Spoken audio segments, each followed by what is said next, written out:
Legit ba na breakout ito? Ako, kung ako mag-analyze nito is hindi. Kasi yung volume niya is napakababa.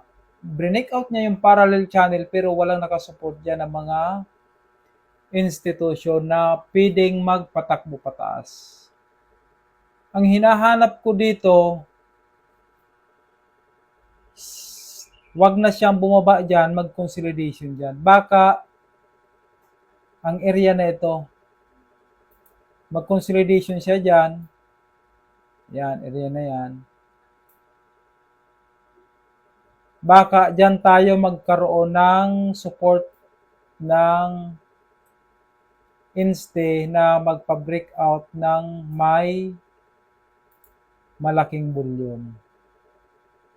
Magkaroon ng volume dito.